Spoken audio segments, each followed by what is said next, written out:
This is ClueCon Weekly, the official FreeSWITCH web show produced and broadcasted directly from FreeSWITCH. ClueCon Weekly features live updates from the FreeSWITCH developers and presentations from various pioneers of communications technology.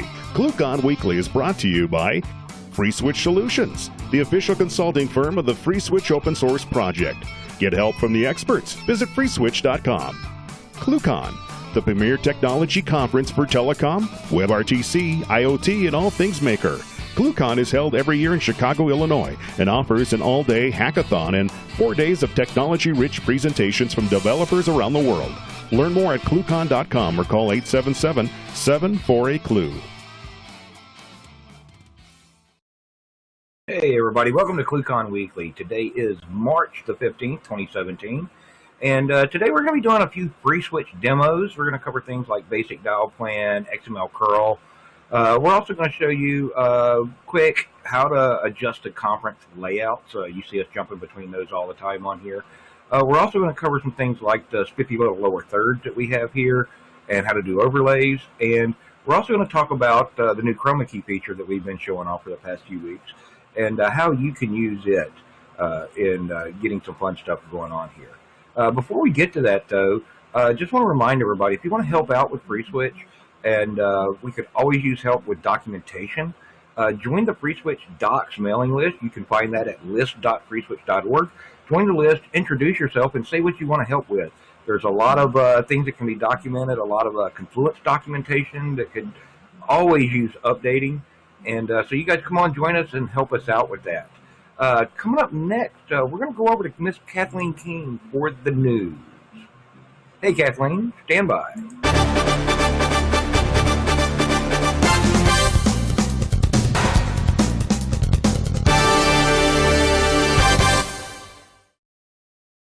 Thanks, Ken. Well, first, we'd like to thank IT Center for their ClueCon 2017 sponsorship. You can go to cluecon.com/sponsors to check out some of the companies joining us this year, and that will get updated as we get more. We'd also like to thank those of you that have registered for ClueCon so far, and remind those of you that are still waiting that the annual pizza party only has a few seats left. This is a first-come, first-serve event, and it's limited on seating, so register early to save yourself a seat. Additionally, speaker sign-up for ClueCon is open right now. Speaker submissions will be closing May 1st this year to accommodate the scheduling, so don't forget to submit your proposal. And our Wednesday party, we're very excited to announce our Wednesday party is back. Our sponsor, Telnex, is hosting the Wednesday night event at ClueCon 2017, so be sure to RSVP when you register. And join us here next week. We have Simon Woodhead from Simwood. And that's it for me, Ken. Back to you. All right, thank you very much, Kathleen. So, so today, guys, what we're going to talk about a little bit, and as we're going through this, if you have questions, feel free to chime in. We'll also be monitoring the FreeSWITCH IRC channel and the FreeSWITCH HipChat channel, so if you've got questions, you can ask on there, and we'll try to get them translated into what we're talking about here today. One of the first things that we want to talk about is just basic Dialplan stuff. There's a lot of people look at the Dialplan and they go, "Oh, this stuff is so complex and it's so confusing," and but it's really simple if you think about it for a minute. And so what I want to do is get a screen share up here, and we can look at a few elements of the Dialplan.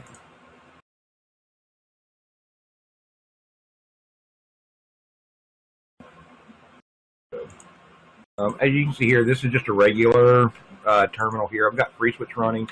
I want to flip over here, and this is a little PHP script that I wrote for doing XML curl. We're going to get to how to set that up here in just a minute. But one of the things that I want to use this for is to go through the Dialplan. This is what the Dialplan breaks down to in its simplest form when you strip away all the other configuration. You have the base FreeSWITCH document. Then you have a section called Dialplan. This section here, you got to have that in there. And if you look in all the files that we have in the example FreeSWITCH configs, they all get compiled into something pretty close to this right here. There's a lot more information there, but you have these levels of tags. After this, the section tag, which tells us what config section we're dealing with here, in this case Dialplan, we have the context. Now, the context is just an arbitrary division of the Dialplan that you can say, hey, this context is a grouping of Dialplan extensions. That grouping allows you to do things like, say, user 1 uses context default. User 2 uses a different context. And in those contexts, you can have different extensions. You can have the same extension numbers, but because they're in different contexts, they do different things. And a user that's assigned to one context doesn't have access to another context unless we specifically, move them to the different context when their call is processing. So now from there, the extension inside the context, you have a set of extensions. In this case, we just have a simple extension named curled. So with the curled extension, that's going to be your group of conditions and actions and anti-actions and such that go with there. Now, in this case, this is set up to be returned from XML curl, so we're doing all the processing ahead of time and just returning the actions that need to happen here. In this case, you see we have a condition here, but one of the things that we don't have on here is the field or the expression elements of the condition tag, which are used for filtering, the different calls. So if I wanted to do something simple, like I want to filter on the destination number that is called. So on your condition, you would end up having field, and in that case, you could do destination underscore number, and this will give you the dialed digits from the SIP invite, from the invite URI. If you're using say like Verdo, then you're going to get the destination number. You're going to get that in this particular field. Now, this particular variable is part of the caller stack, so you can't edit it, but we can do things like filter it and select stuff out of it. The next part that we're going to have here is the expression. Now, the expression is standard PCRE, Perl compatible regular expressions. So we can do little things like caret 888 $. And in this case, what we're going to look for is the exact string, 888. It's going to be, the caret means it's got to start with 8. The $sign means it's got to end in 888. So in this case, we're going to look for just 888. Now, so I want to get a little more complex in this. I want to do like a North American 10-digit number pattern. So we know that that's 1, stuck key, and that's going to be followed by 2 through 9, and then it's going to be 2 other digits. Then we're going to have 2 through 9 again, match that NXX, NXX, 4X pattern, and then because we end up with basically 6 X's at the end, we're going to have 6 digits there. So this particular regex here will match, basically any North American number that's not that doesn't have any extraneous symbology at the beginning of it.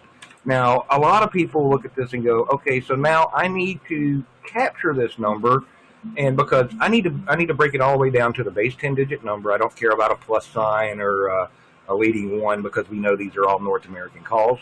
So how do I get just a base 10-digit number out of there? And you do that with your expression here. And the quick way to do that is with parentheses. If you're used to PCRE, you'll know that a parentheses means we're going to capture something. And in this case, we're just going to put the parentheses around our 10-digit regex here. And what's going to end up happening is we're going to end up with a variable that's built off the last condition that matches, and that's going to be $1, because there's only one set of captures in here.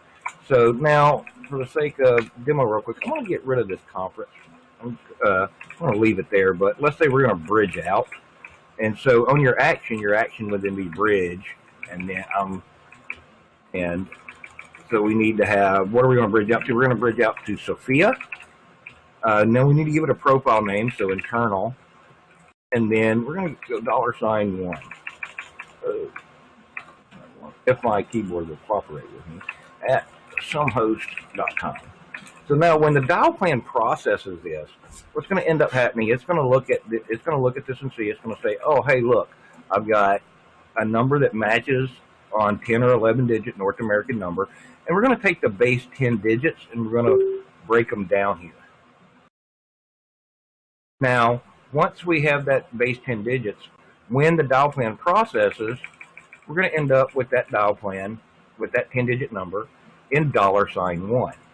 So now, what's that mean for us? So now we can modify numbers on the fly, or say, for the sake of argument, on this particular somehost.com, they want to see it in E164 with the plus sign and the leading 1. So now I've stripped it down to the base 10 digits to normalize it, because I want everything in base 10 digits for the sake of argument here.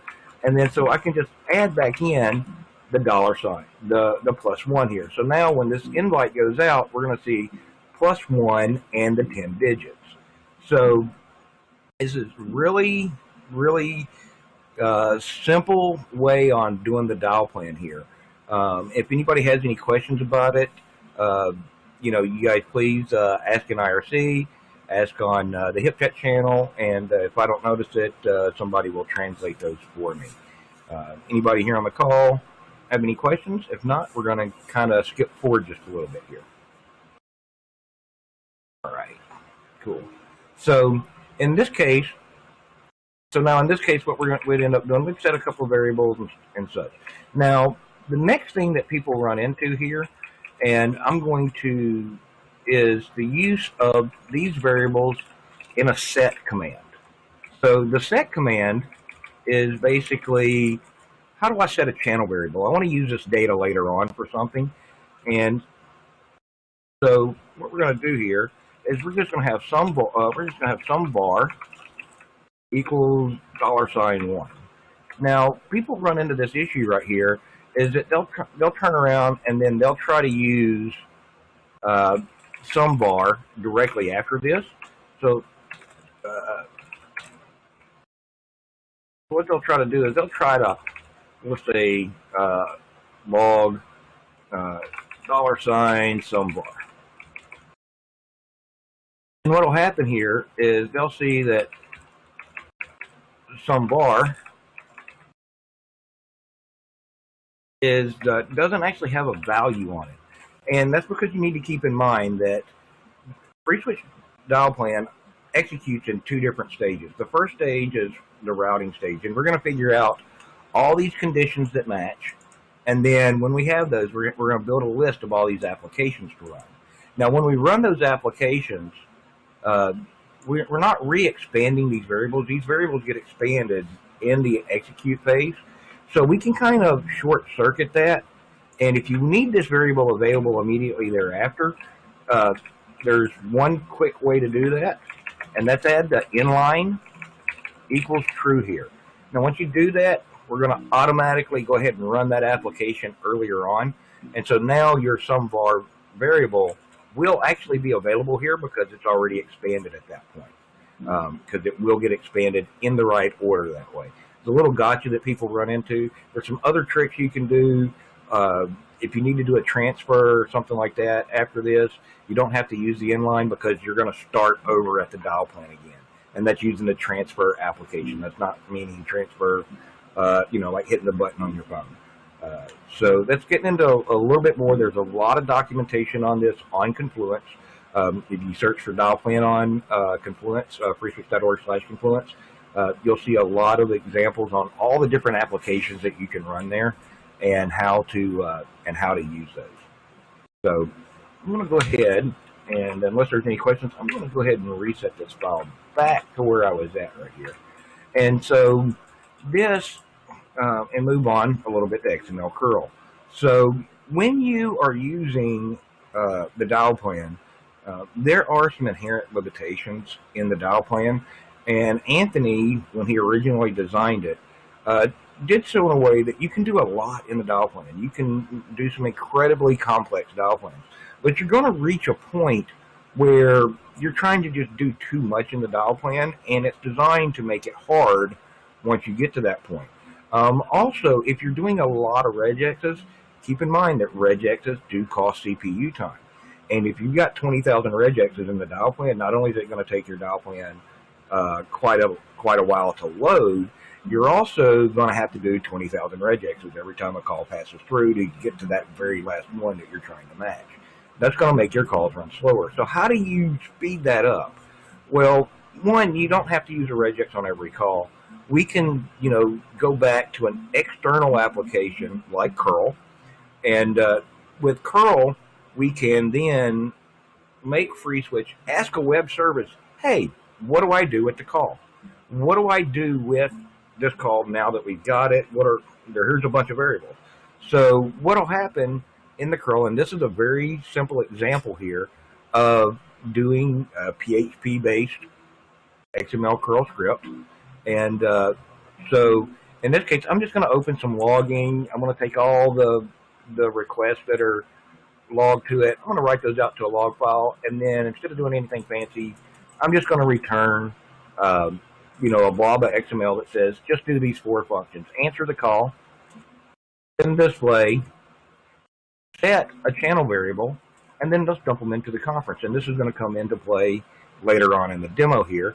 But to get a quick look at how that works, I'm going to come back over here to FreeSWITCH, and I had to unload Mod Sophia because the SIP scanners keep hammering me today. I want to load Mod Sophia up, and over here I've got Zoiper. Now, for you guys that are familiar, Zoiper is just a soft phone out there. It's well known in the community, and it's going to play nice with me because it doesn't like my IP address.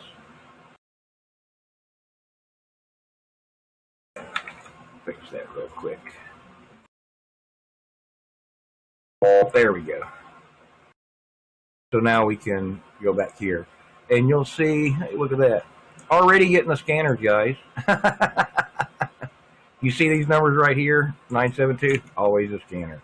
The brand new test box, and they're already hitting me. So anyway, so when I place a call here, in fact, I'm just going to call 1000. What you're going to see is all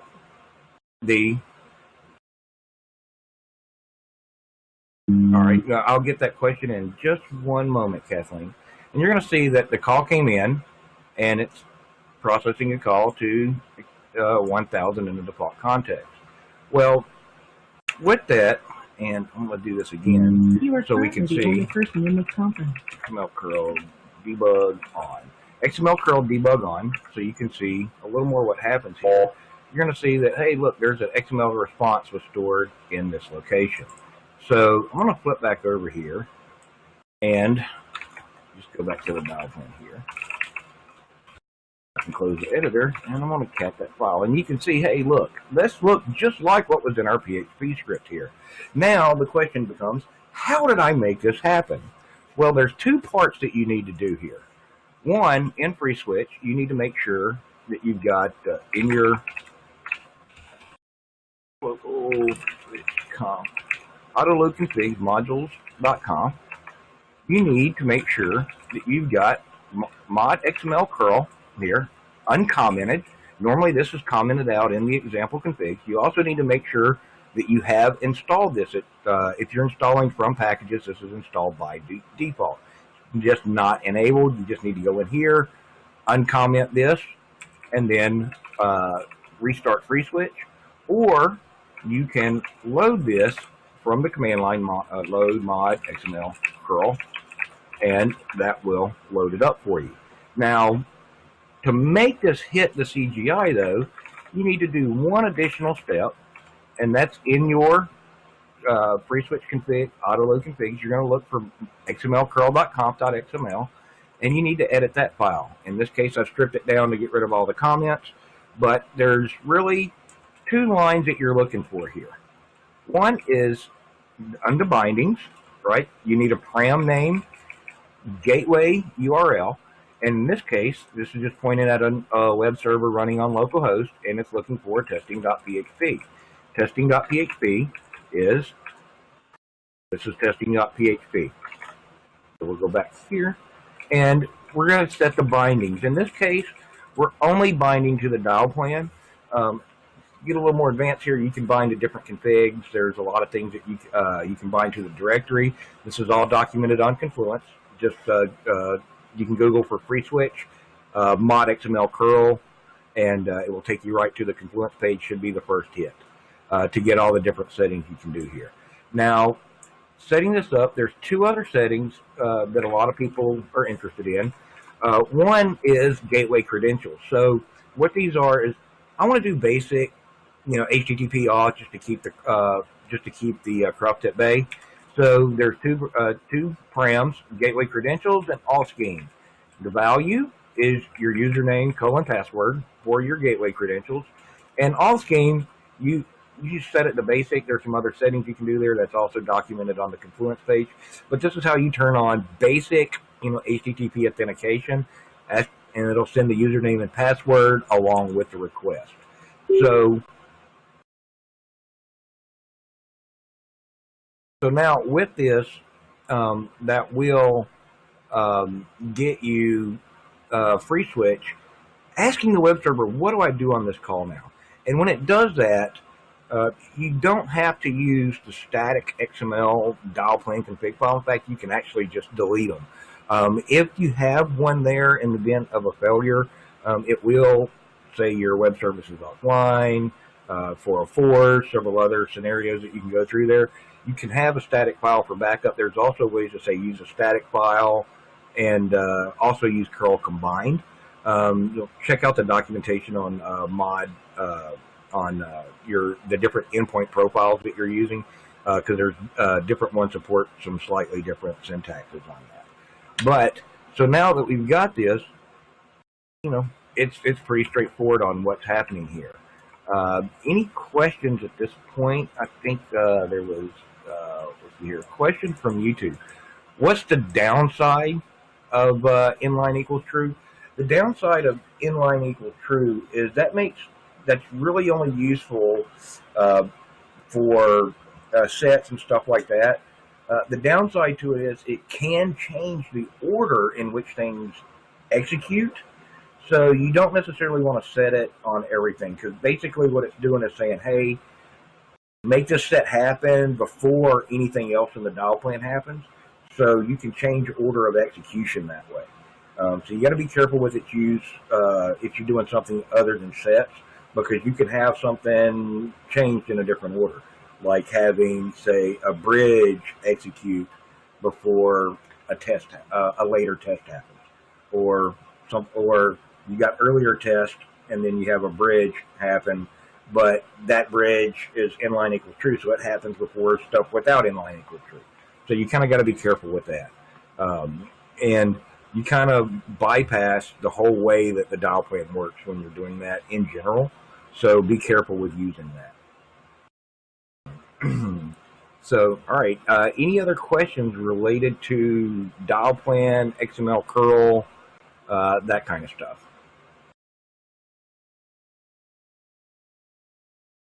All right.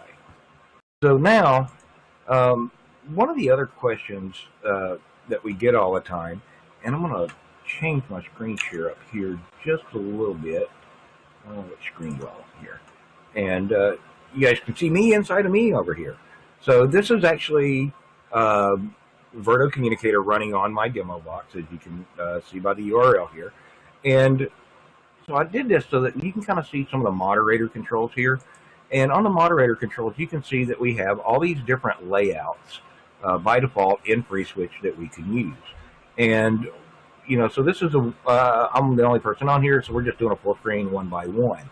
But what if I wanted to do, say, 2 by 2, which gives us a slot here, gives us 2 by 2 configuration. I don't like this 2 by 2 configuration. I want to change it, or maybe I don't like the 2 by 1 configuration, which is 1 slot on the left, 1 slot on the right. I want to change this around and say maybe I want a 2-person layout, but I want person number 1 shifted to the top of the screen, person number 2 shifted to the bottom of the screen. These things are really straightforward and easy to use. Let me go back over here, and since we're in auto load configs here, In your auto load config directory, you'll see there's a whole bunch of stuff here, but the one that we're looking for is conference layouts.conf.xml. I'm just going to open this up real quick, and we can look at it. Turn the syntax on a little bit. So I'm just going to, let me find, let's see, 2 by 2. I'm going to go down here to 2 by 2, and let's just kind of break this down a little bit. Oops. So now with 2 by 2 on your layout, you can easily go in here and see this name. That's the name of the layout.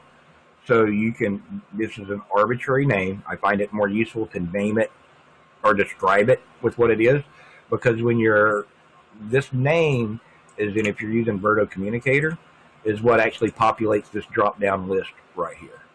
So you can see 2 by, the different ones, 2 by 2. So now, and then we have auto 3D position. If you're using the 3D audio, the virtual stereo panning that's built into Mod Conference, this is where you turn that on and off for the layout. So now, the next thing that we're going to look at here is how do I make these different boxes? So that's where our image tags here come into play.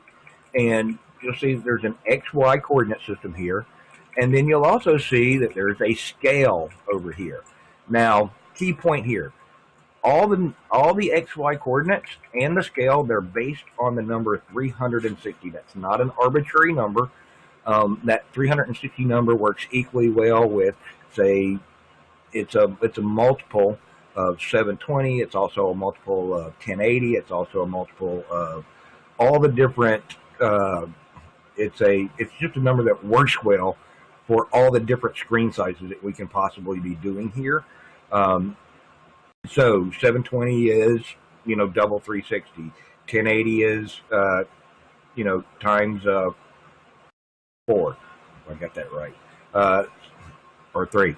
So, it's just a multiple there. So you keep that as a number. So now on this, you're going to see 0 by 0 here. That's going to be your upper right, your upper left corner of the image. And then scale is how much are we going to scale that? So in this case, since this is a 360 base number, 180 means we're going to scale that down to 50% of the size. And the scaling does maintain the aspect ratio. So we're going to keep that in both the X and the Y coordinate. We're just going to reduce it 50%. So based on the 180 number here. So, and then for the second image, we're going to move the X over to 180. That's going to be halfway across your screen. And we're also going to go to Y, and we're going to do that for box number 2. Now, box number 3, we're going to go all the way back to the 0x, but we're going to start Y at 180, so halfway down the screen, and then 180 by 180. And you can see this works well for various things. So we go down here, we look at 3 by 3. Okay, so we're doing a third here. So 120 is a third of 360. We're going to use that, and we just keep on going. So this is basically how you can set these up. Simple math, and anybody can do this. I figured it out, so I know anybody can do this. Right here, it's very straightforward.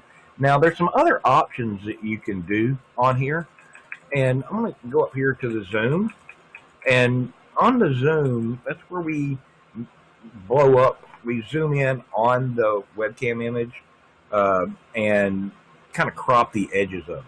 So in a 4x2 zoom, you'll notice here that we've got a scale, and then we've got an H scale, and then we've got the zoom parameter. Again, H scale and scale, and these should be documented on the conference confluence page. These are your different scale factors, and zoom says, hey, let's zoom in on this. An example of that, we'll get to some examples of that here in just a few minutes.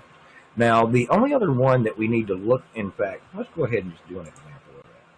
So, an example of zoom would be like presenter zoom here.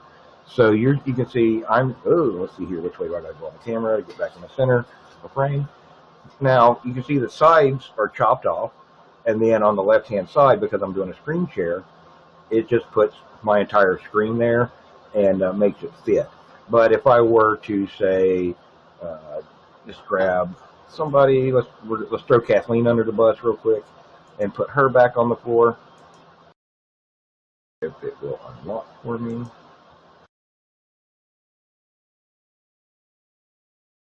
Okay. Anyway, I think I found a little issue here. Let's see here. Where are we at? Let's find it. 2x1. So,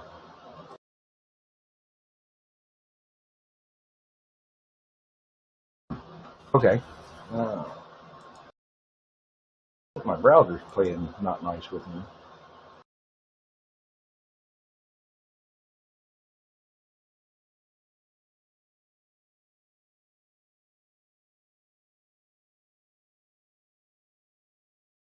Okay, give me just 1 minute, guys.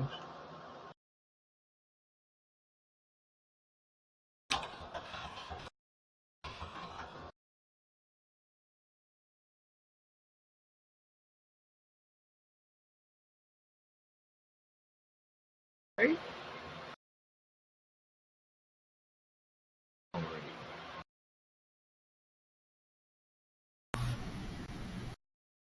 So with these presets, Ken, you can customize these. You can make them pretty much do anything else.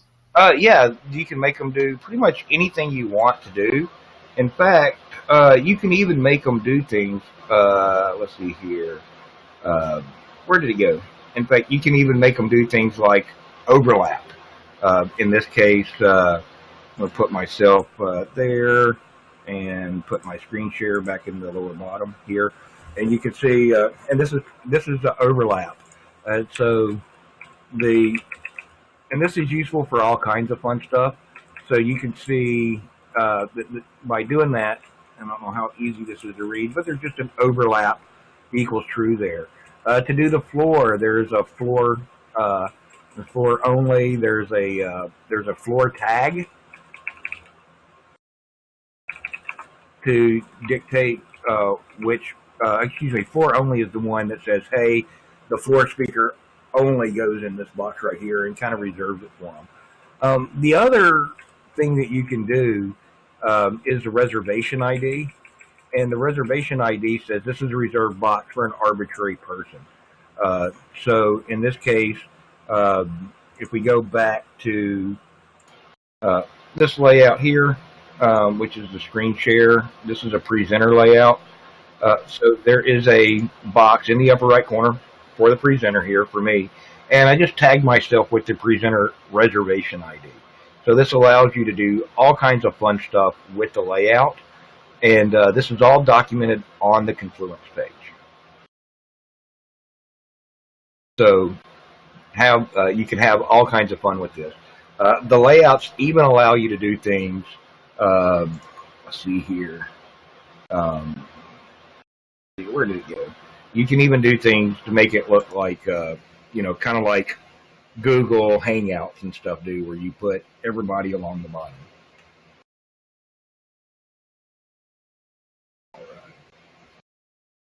No layout though. All right, guys. Any other questions about that? That answer your question, Lynn? It does. Thank you. All right. Any other questions on this, guys? All right. So now I'm going to, let's see here. Can you have a moment to answer a SIP question? Yeah, let's do that one in a minute, Kathleen. Okay. Because it's kind of off topic for where we're headed right here. But we'll get to those before we close up today. So now, since we're talking about conferencing, everybody wants to know about. Let's see here. Everybody wants to know about like these little lower thirds that we have here. You see them on a lot of the FreeSWITCH team. When you guys call in, if I don't have a little fancy lower third for you here, you guys get that little blue banner down at the bottom of the page, and those are actually really straightforward to do. And I'm going to kind of look at that real quick. So with that, so I'm going to where did it go? So with that, and you need a couple of pieces of information. In this case, I'm just doing a conference list here. This is on the demo box, so we don't leak everybody's IPs. You're going to need the participant ID. In this case, this is all my information. The first field on here is my ID. So that's going to be numbers. Let's see here. I'm number 1, right? And so, and this is conference 3500. You can see that right here. We'll do conference, if I can spell it right, 3500, and then vid-banner. Now, vid-banner, you do have some options here specifying the font, but it's going to test banner. Yep. Helps if I actually give it the person that I'm doing that to. Or you can say last whatever on there, but really straightforward command, video banner or vid banner 1, and then the text that you want on that banner. Now when we show that and we look over here, put this back in 1.1 to make it easier to read, you can see down here that now says test. You can also get smart about it. Hold on, there's a way to do that. Is this thing's not playing nice with me today. Doesn't like my space.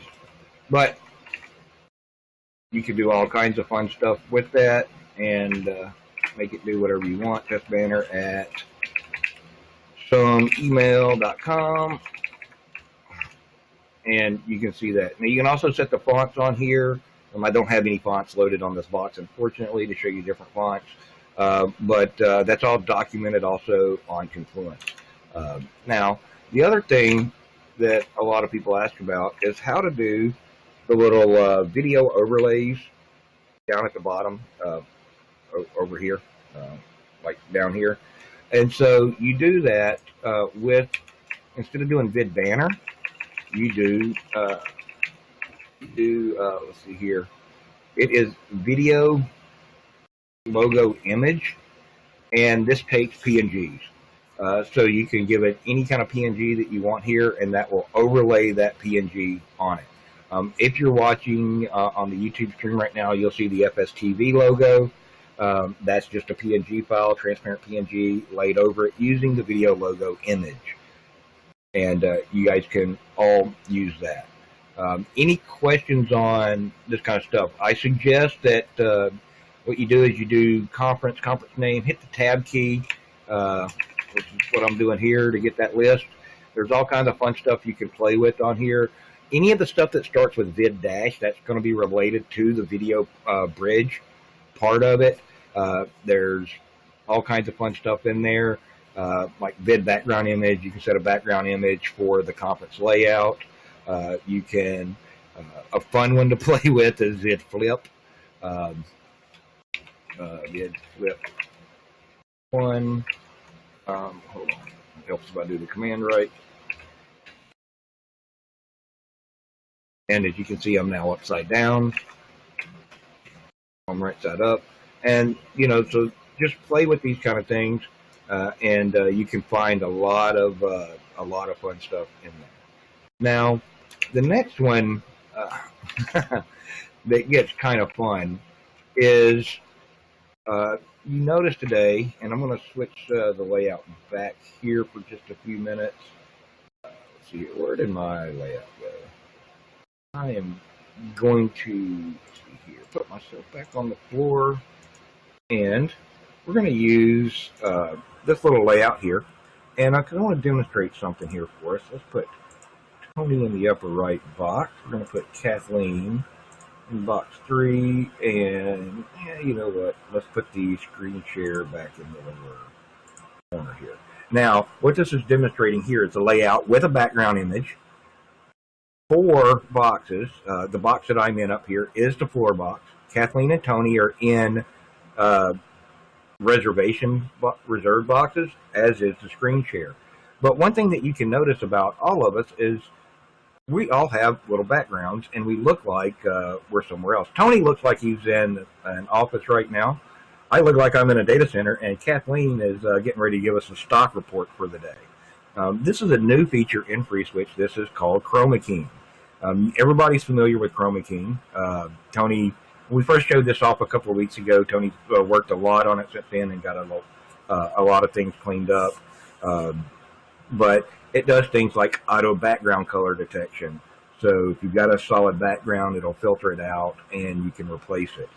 As you can see with Kathleen and Tony, this can play video files in the background. So take an MPEG-4 file and get rid of all the green screen and cram it back in. So if we look over in box number 3 down here, where I'm at, you can see I've got a green screen here, and you can see all the wrinkles and stuff in it. And the color detection picks that out, finds all the pixels that are close to the same color green, filters them out, and then it's just overlaying in the data center image. Now, this is very simple to use. In fact, there's a lot of cool little things on here. So one of the things I'm going to do is I'm going to pick out, you do it with the Chroma key command. There is a module for this, and that is Mod Video Filter. This is a relatively new module. You guys can find it in Tree already. So you need to have that module loaded. This will work on any video stream. Doesn't work with just the conferences. Although there's some tricks in there to make it more efficient with the conference. But you need a couple pieces of information. One is you need to run the Chroma key command, and then you need the UUID of the channel. To get the UUID of the channel, you can do that off Show Channels.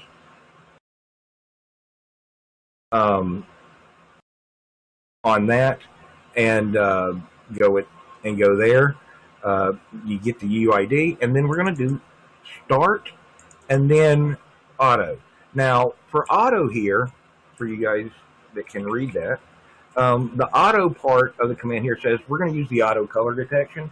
If you don't know exactly what color you're using, or you got to fill it, or you know exactly what color you're using, you can give it the 6-digit hex code for that color and start with there. So if you got blue or green, whatever, you can find that using your favorite color measuring tool. The next option here, 25, this is the distance. So this is how close to that color green or to that main color do we need to be. So you specify that. I'm specifying 25 here for mine. And then the next option is, what am I going to replace it with? So in this case, I'm going to replace it with super bright green. So now you can see on the camera here, you can actually see you got desk, keyboard, stuff like that. This is stuff that's not getting replaced. But the green here is now, my backdrop has been completely replaced. So now, the other thing that we can do here with this is we can replace that. What did I call that file name?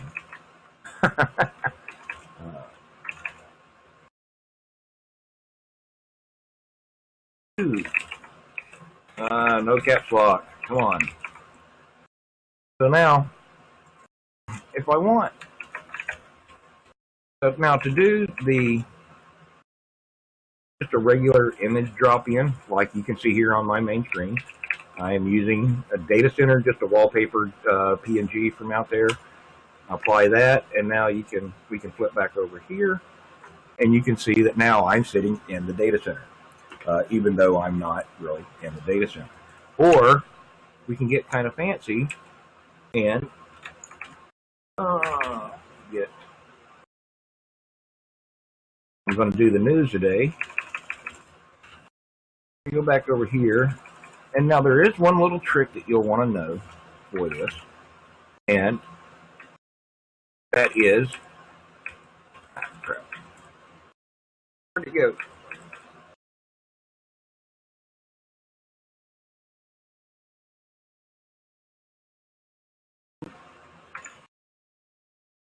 Ah, crap. He hit it on me. There we go.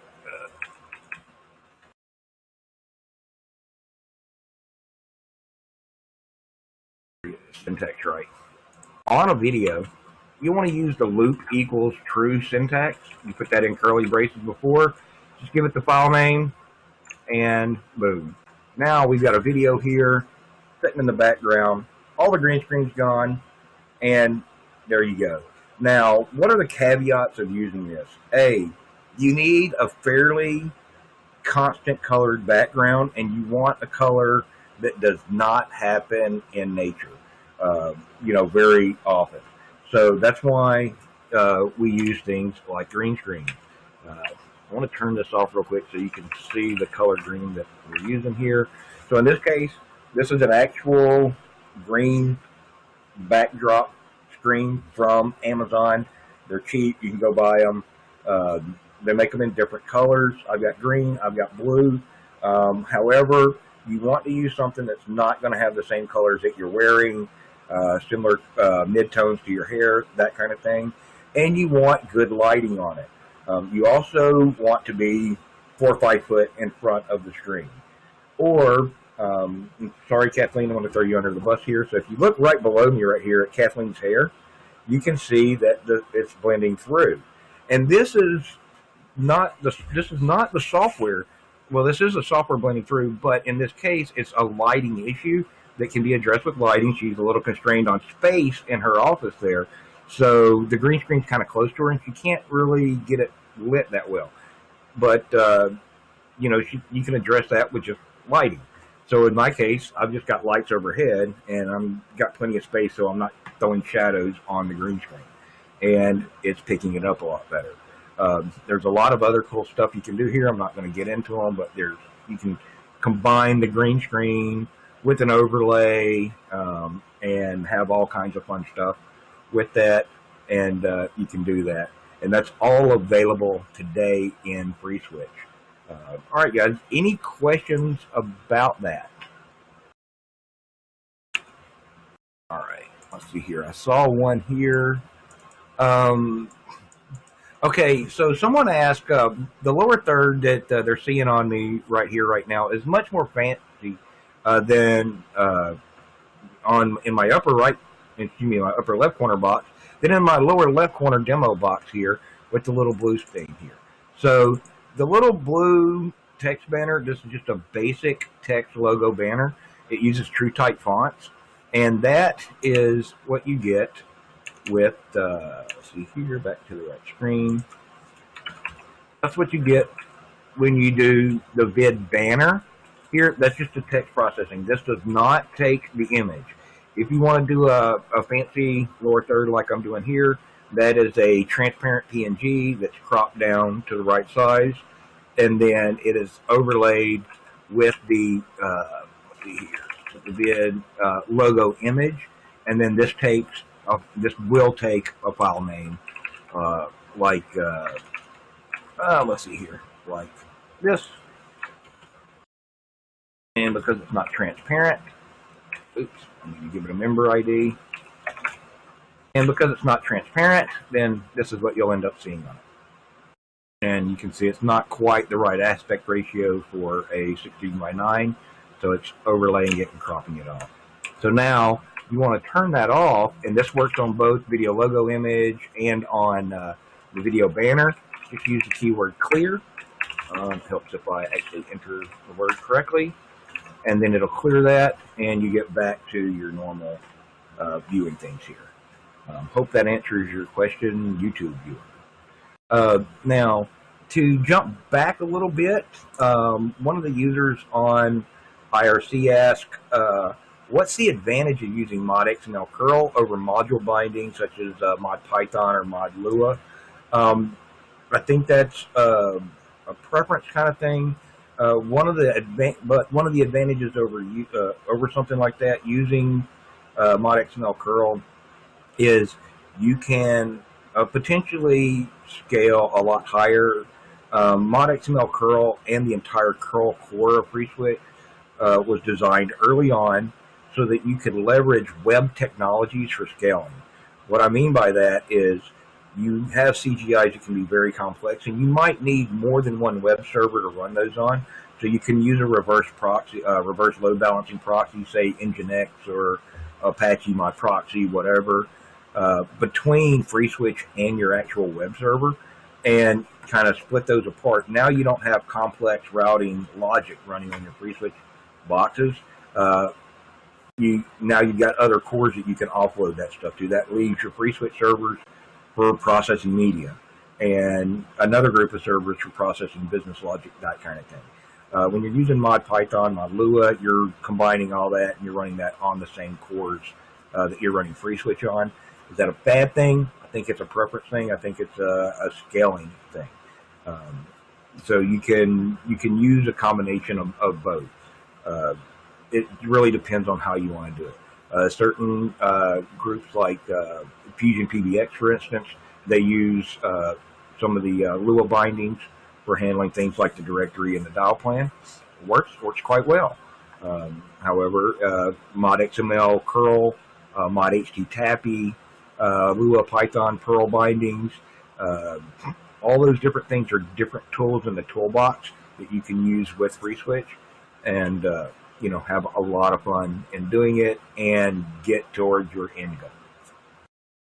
I hope that answers your question. All right, guys. Any other questions today for me?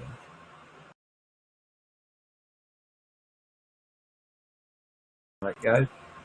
So keep in mind that some of these features are not yet available in 1.6. They're all available in the master branch. You can go to Confluence to find out how to get and build FreeSWITCH from the master branch. There's also testing packages that are available. You can find the links to those on the Confluence page. Just search FreeSWITCH, your favorite platform, install, and you can find out how to install from packages. And we do request that you guys, help us test. You can grab the packages, install on Debian or CentOS, your favorite platform. Even Ubuntu, we have testing packages for there. So if you guys help us with that, then you can turn around and we can fix bugs before they make it into the release. And we greatly appreciate when you do that. So please get those things. And if you find a bug, just go to Jira and file it, and we will get to it. Let's see here. Another question: how do you set SIP update messages? Question from the YouTube channel: how do you set SIP keepalize or SIP update messages? Is it using session timeout or session expires? You need to, on that, what you want to go look at is the session settings in, let's see here, on your Sophia profile real quick.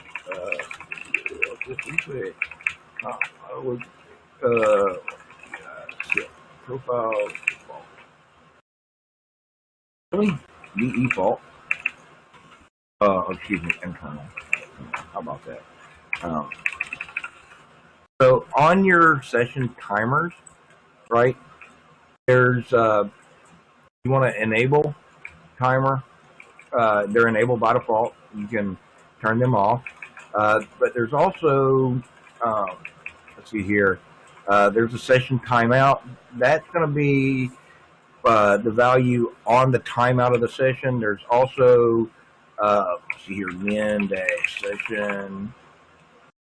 May not be in this example here, but there's also a min session. I can't remember off the top of my head. It's min-session. Look for that. These are all documented on the Sophia Confluence page, and that's how you use to address the session timers. And session timers are for re-invites on Sophia. So when you have a call up, the whole point of the session timer is, hey, is this call still alive? This comes in really handy because you have endpoints that'll go away and they don't hang up the call. So the session timer 30 seconds later say, hey, are you still there? And if they're gone, you don't get an answer for it, FreeSWITCH will go ahead and hang up that call. You may also want to look at RTP timers if you're handling the media. That's some other settings that you have available to you. If RTP goes away for too long, we'll go ahead and hang up the call. And both of these mechanisms can help prevent keeping calls open far longer than they need to be. All right, guys. Any other questions? If not, then we're going to wrap this thing up today.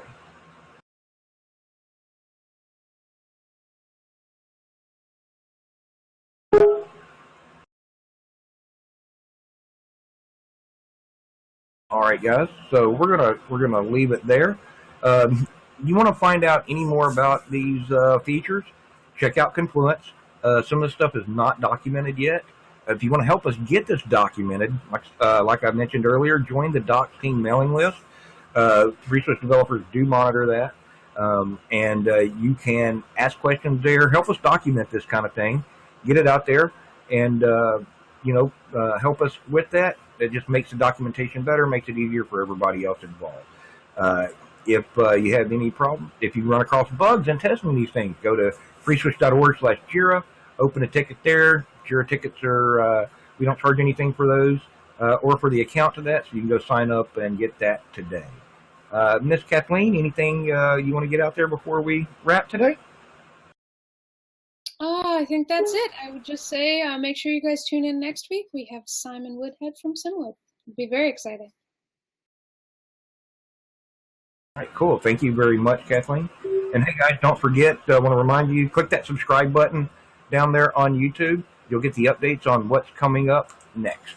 All right, we will see you guys back here next week. Have a great week.